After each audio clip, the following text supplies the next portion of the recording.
What's up, everybody? Chewy891 coming at you today with a character card reveal, and that is Mr. Sinister.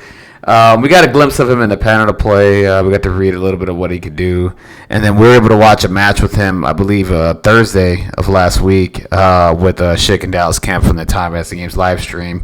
And man, KD do some crazy stuff. And Mr. Sinister for me was definitely when this game came out, and I'm thinking, okay, we're gonna get mutants and all that. Mr. Sinister was like almost at the top of the list. He's one of my favorite characters in the animated series. Just his design just looks amazing. He's always been a cool looking character for me. His story's always been pretty cool, you know, with the whole genetic splicing, whatever the hell he does with mutants and all that stuff. Mutant powers and all that, and his team up with Apocalypse, which I'm hoping for at some point. Apocalypse will be in the game, but I think that's a long ways away, in my opinion. Then again, I could be surprised and he could drop later this year. I don't know. Not that I've heard anything or know anything about it, but I think he's on the way. But I think it's gonna take some time. And also, I love his model design. By the way, love it, absolutely love it. He looks amazing. They captured Mr. Sinister's essence. And honestly, one of my favorite things, Mr. Sinister too, was back in the day. It was like it's always seeing Cyclops just blast him and melt his armor away. It was like his weakness or whatever the case may be, and he'd always like melt his armor away and just start disintegrating. It was a fun thing to see. Anyway, without further ado, let's get. Oh, and also, just a tiny bit disappointed it's not bringing in the Marauders, but I can understand. It doesn't make sense to bring in the Marauders because there's not a lot of Marauders characters right now, or if any. So I was expecting a leadership for him. It is what it is. He's not getting a leadership. That's okay. He's going to come in as a character, probably be affiliated with Brotherhood and probably Cabal. That's where I would place him right now for affiliated. Just my opinion. But we'll see when the character cards come out and all that stuff. I think he's pretty much Brotherhood because in the trailer with the X-Force, they're mentioning stopping the Brotherhood, and there's Mr. Sinister. So, all right. Anyway, without further ado, let's get to the card. So, the one thing I didn't know was I thought his genetic splicing, the Beam 4 attack, I thought that was going to be a free attack. For the life of me, I thought that was going to be his free Beam 4 attack. Apparently not. It's a 1 power cost. He does have a free attack up top, and I didn't know that. I mean, I don't think they mentioned that at all in the panel to play. Maybe they did. I don't know. But granted, there's nothing special about it. I mean, it's just a range 3, pretty far range. I mean, on top of that, too, Mr. Sinister moves medium. Well, let's get to okay. So his health is 6, moves medium, size 3, threat 4, 3/3/4 across the board. So average and then above average of psychic defense makes sense. Then you get his regular strike, which is range 3, pretty far range on a bigger base. So turn 1, he should be able to do a range attack with just one move, and depending on what objectives you're playing, you should be able to get in and just like start getting power that way and stuff. So and it's an energy attack. I mean, there are certain models who have below average energy defense and stuff like that, and he can take advantage of that and accrue power that way and all that. So. Anyway, let's get to his next attack that I'm really, really happy about. It's genetic splicing. So this is a 1 power cost. And the entire time I was thinking this was going to be a free attack. I thought this was his free attack. I guess not. 1 power cost, not a bad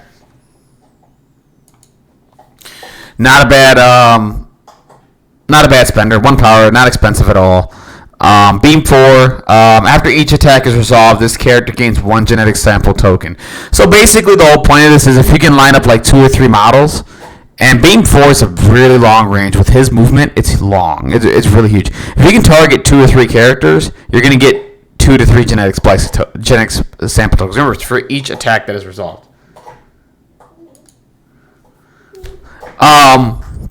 So if you target 3,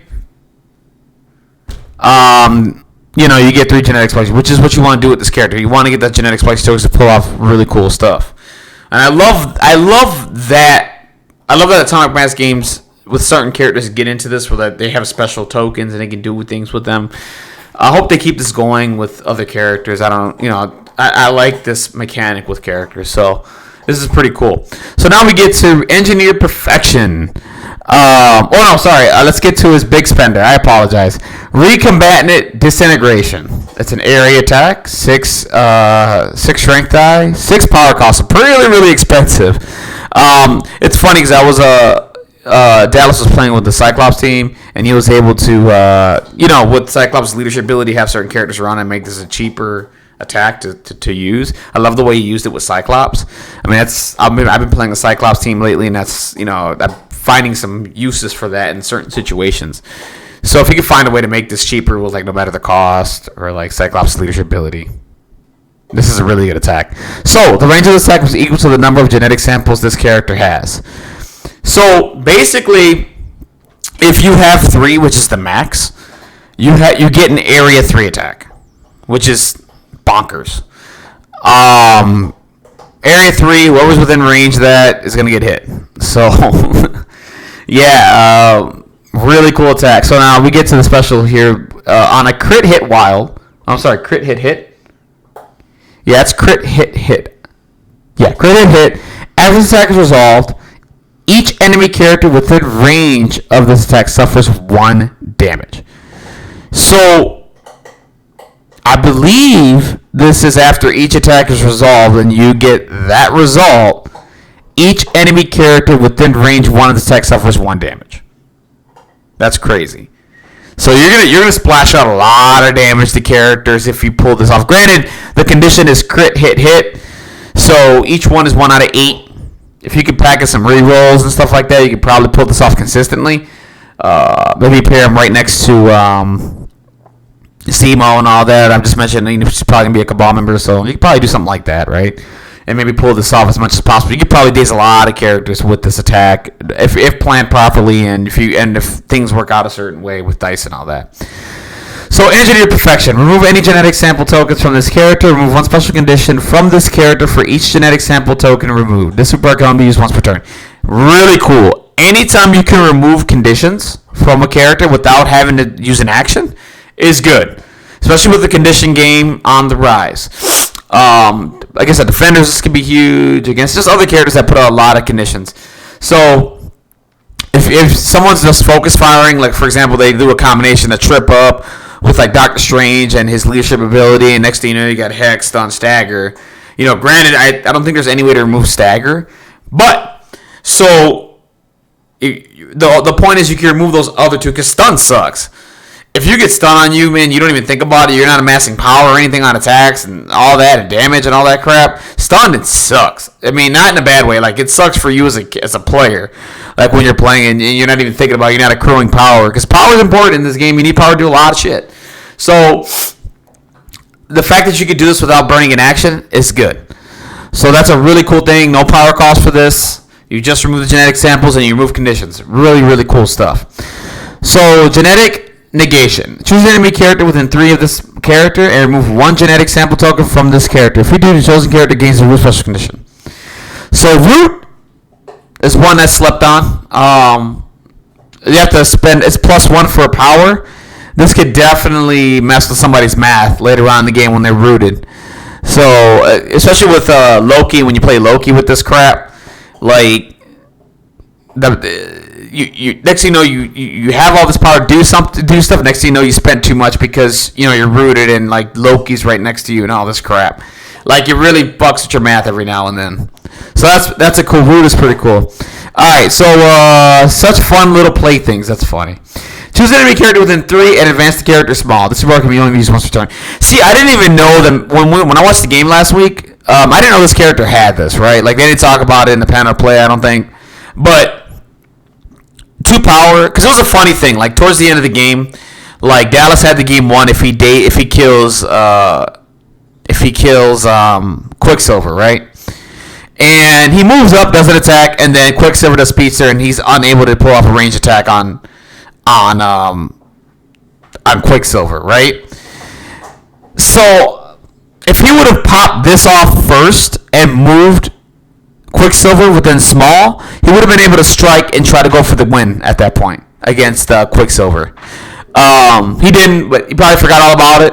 Because then in that same turn, he goes up and moves another character off a point, and it is what it is. Those things happen, but it's cool that he can have this. I feel like putting a team because right now, Enchantress can do this. Can advance character small.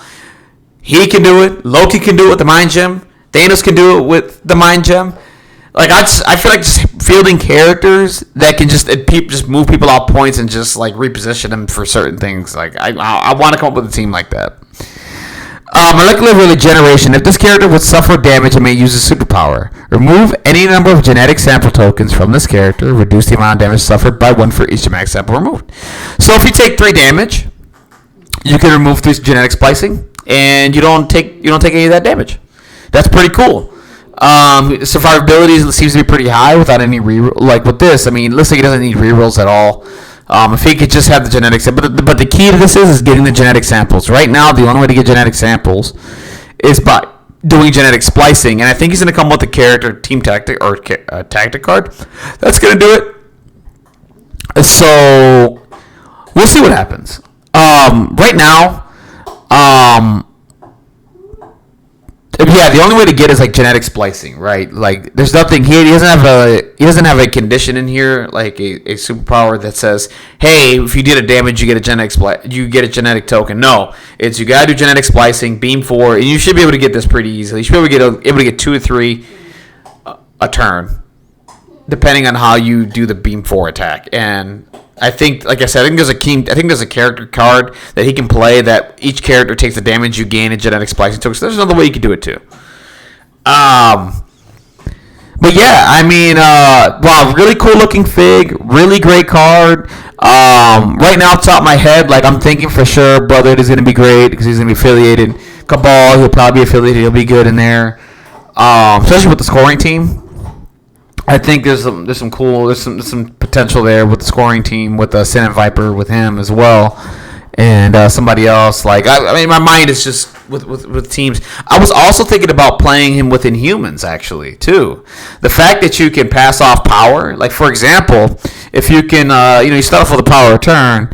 If you can pass off power to MR Sinister turn 1, and then give him 2 power, he can be able to do such fun little play things. Go up, advance a character over small, and then be able to pull off genetic splicing. Well, not be able to pull off genetic splicing, but go ahead and pull off an attack and do some damage. Or you can wait a turn. Now, here's the other thing that you could do too with the Inhumans as well. So you can go ahead and spend a turn, pass the power off to him, and then start your next turn, pass another power off to him. Right now he's at 3 power, and he can just go up, do such fun little play things, advance a character small, and then see if he can line up 2 characters for that beam attack, do the beam 4 for 1 power, and he's going to be able to get 2 genetic samplings onto him. Like, that's a way to do it too. I think the Inhumans might be, there might be some potential there with Inhumans. He's pretty expensive for them, because at that point you're thinking, okay, Black Bolt's 5, and then from there it's like, you're taking Medusa because she's 4. You're going to take MR Sinister because, if you take MR Sinister, at 4. Right now you're at 13. So right now, I mean, depending on the point game, right, you're playing between 15 to 20 points. So if you're playing 15, you got 2 points left. If you're playing 17, you got 4. From there, you got some more flexibility to do something. At 16, you got another 3 points, right? So there's some Inhuman stuff in there. I think he has potential if you have the point value for it. Of course, Avengers, because of the -1 to superpowers with the Cap's leadership. The other one that comes to top of my head too is I don't know if you would want to do this, but if you're playing Avengers, I can see a spot there with him too.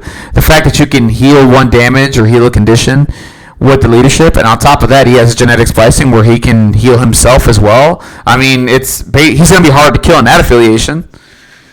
So those are the couple of affiliations that I see him slotted in like easily. Like Spider-Foes, I don't know. Like Spider-Foes, no, because their leadership ability sucks. Web Warriors, I don't know. You have to convince me. Wakanda because of the rerolls. You spend the power for a reroll. Again, you're thinking about survivability with MR Sinister. You want to be as annoying as possible, right? Well, Web Warriors with the reroll, but you have to play an objective game with it. You know what I mean? MR Sinister, does he want to play an objective game? I don't know. I don't think so. I think he wants to move certain characters off points and then get his genetic splicings and be as annoying as possible, right? That's what I think he wants to be. But I can see him in Web Warriors. Why not?